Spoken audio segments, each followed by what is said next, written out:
বিসমিল্লাহির রহমানির রহিম। সম্মানিত সুধী সকলকে আসসালামু আলাইকুম। আশা করছি সকলে ভালো আছেন এবং সুস্থ আছেন। আমাদের আজকের বিষয় তৃতীয় শ্রেণীর প্রাথমিক গণিত। তো যে বিষয়টি থেকে আমাদের প্রশ্ন অবশ্যই থাকবে এবং যেভাবে প্রশ্ন তৈরি করার কথা বলা হয়েছে, তো সেই সিলেবাস অনুযায়ী যদি আমরা লক্ষ্য করি, তাহলে আমাদের আজকের একটি গুরুত্বপূর্ণ বিষয় হলো, যে বিষয়টি নিয়ে আমরা আজকে কথা বলবো সেটি হলো আমাদের চতুর্ভুজ। আমাদের আজকে গুরুত্বপূর্ণ একটি বিষয় হলো সেটি হলো আমাদের চতুর্ভুজ। এই বিষয়টি আমরা আপনাদের সামনে তাদের যে বইটি রয়েছে, বিশেষ করে আমাদের ছোট শ্রেণীদের যে বইটি রয়েছে, সেই বইটি থেকে আমরা আজকে তাদের জন্য এখানে আলোচনা করছি। আমাদের পৃষ্ঠা হিসেবে যদি আমরা একটু খেয়াল করি, তাহলে আমাদের পৃষ্ঠা হিসেবে থাকছে 139 থেকে আমরা আজকে শুরু করছি। এই 139 থেকে আমাদের ছোট শ্রেণীদের চতুর্ভুজ নিয়ে কী কী থাকছে একটু আপনারা এখানে লক্ষ্য রাখতে পারেন। যে চতুর্ভুজ, এবং আমরা যদি এখানে একটু খেয়াল করি, তাহলে আমরা এখানে বুঝতে পারবো যে আমরা এই চিত্রগুলোর মধ্যে কি কি মিল ও অমিল খুঁজে পাই। এখানে চিত্রগুলো রয়েছে, একটু আমরা দেখলে বুঝতে পারবো এখানে চিত্রগুলো রয়েছে। তো আমরা দ্বিতীয় শ্রেণীতে চতুর্ভুজাকৃতি সম্পর্কে জেনেছি। আমার মনে হচ্ছে তিনটি চিত্র চতুর্ভুজাকৃতির, এই যে এই তিনটি, হ্যাঁ ঠিক। এখন আমরা একটু খেয়াল করব আমরা আমাদের ছোটো ছোটো থেকে এই বিষয়গুলো কীভাবে সুন্দরভাবে বোঝাতে পারি। তো এখানে যেটি রয়েছে সেটি হলো যে তিনটিরই চারটি বাহু ও চারটি কোণ রয়েছে। এখানে চিত্র অনুযায়ী যদি আমরা এখানে খেয়াল করি, যে উপরের যে অংশটি রয়েছে এবং একটি আকৃতি যা চারটি সরলরেখা দ্বারা আবদ্ধ, তাকে চতুর্ভুজ বলে, তাহলে আমরা এই বিষয়টি এখানে স্পষ্ট জানতে পারলাম যে একটি আকৃতি যা চারটি সরলরেখা দ্বারা আবদ্ধ, তাকে চতুর্ভুজ বলে।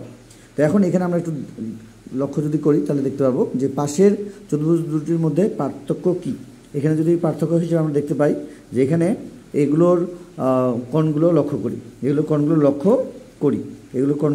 করি, এবং আমরা যদি একটু এখানে দেখি যে চতুর্ভুজের চারটি কোণই সমকোণ, তাকে আয়ত বলে।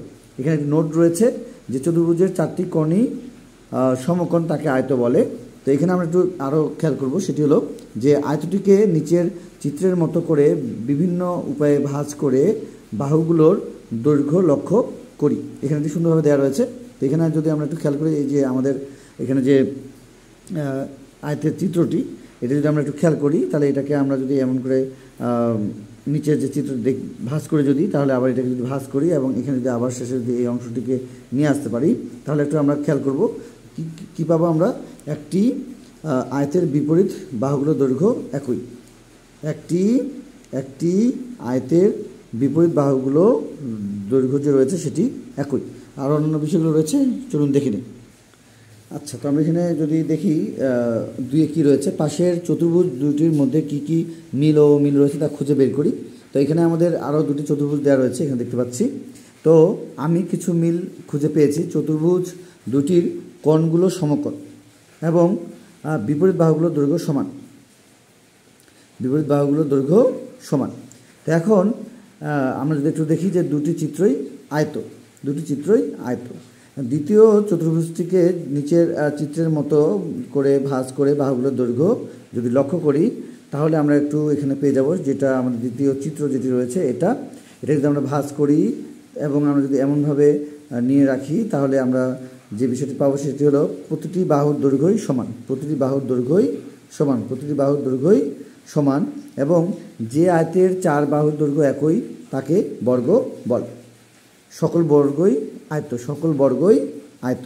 আচ্ছা, এখন আমরা এই বিষয়টিতে জানলাম। এখন আমাদের যে বিষয়টি থাকছে সেটি হলো যে এই চতুর্ভুজের যে আরও অন্যান্য বিষয়গুলো রয়েছে, বিশেষ করে আমাদের যে ছোটো সময়দের প্রশ্নগুলো মূলত পরীক্ষার মধ্যে আসবে, সে বিষয়গুলো নিয়ে আমরা আরও পর্ব রাখবো ইনশাল্লাহ।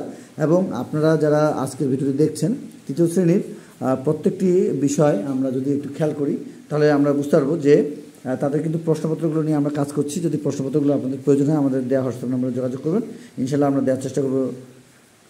তো আমরা আরও এখানে কিছু বিষয় পেয়ে যাব, যে বিষয়গুলো থেকে আমাদের পরীক্ষা অবশ্যই আসবে। তো আমরা এখানে চতুর্ভুজের অংশ হিসেবে আমরা এখানে আরও একটু বিষয় এখানে দেখতে পাবো, সেটি হলো 3 এখানে যা বলেছে, সহপাঠীদের সঙ্গে আলোচনা করে যে বস্তুগুলোর তল আয়তাকার বা বর্গাকার তা বের করি এবং কারণ ব্যাখ্যা করি। তো এখানে আমাদের অনেকগুলো চিত্র রয়েছে। আমরা এখানে যদি খেয়াল করি তাহলে আমাদের বইটিতে কিন্তু বিভিন্ন চিত্রগুলো রয়েছে, সুন্দরভাবে চিত্রগুলো দেওয়া রয়েছে।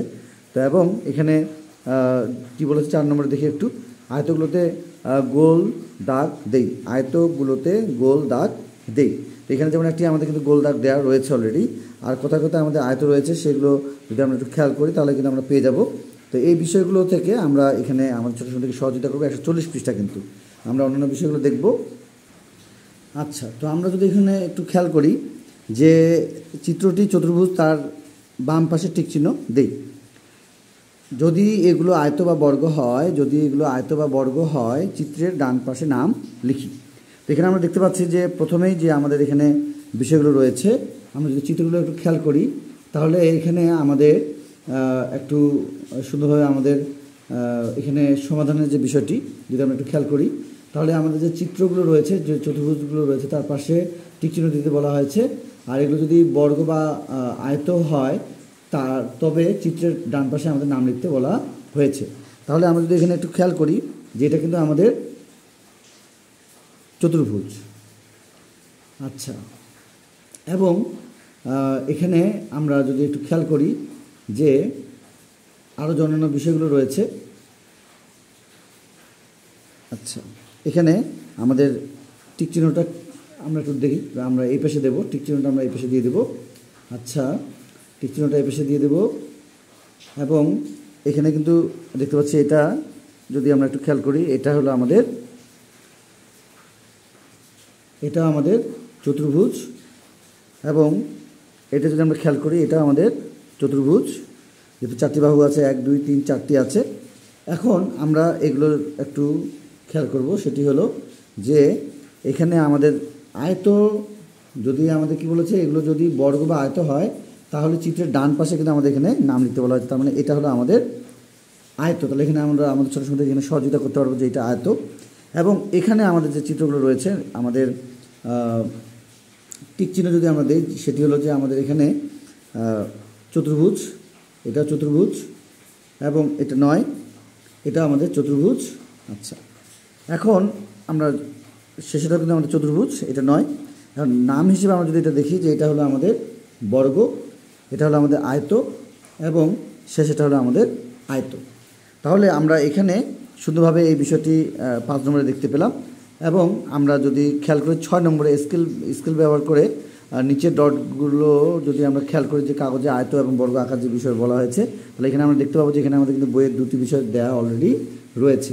তো তারপরে আমরা যদি এই বিষয়টাকে, বিশেষ করে এই অংশটাকে এবং এই অংশটাকে যদি নেই, এই পর্যন্ত যদি নেই এবং এটা যদি মিলিয়ে দিই তাহলে কিন্তু এখানে আমাদের একটা আয়ত অলরেডি হয়ে যাবে। এবং আমরা যদি এখানে আরও খেয়াল করি যে আমরা যদি এইভাবে নেই, নিয়ে আমরা যদি এই পর্যন্ত নেই, নিয়ে আবার এটাকে যদি এইভাবে নিয়ে যদি এই পর্যন্ত নিয়ে যাই, এটাও কিন্তু আমাদের একটা আয়ত হবে। এবং আমরা যদি এটাকে খেয়াল করি প্রত্যেকটা যদি সমান হয়ে যায় বাহুগুলো, তাহলে আমরা কিন্তু বর্গ নিতে পারি। তো এই বিষয়গুলো আমরা যদি খেয়াল করি তাহলে কিন্তু আমাদের এই বিষয়টি আমরা এখান থেকে লক্ষ্য করতে পারবো এবং আমাদের ছোটো ছোটো থেকে বোঝাতে পারবো।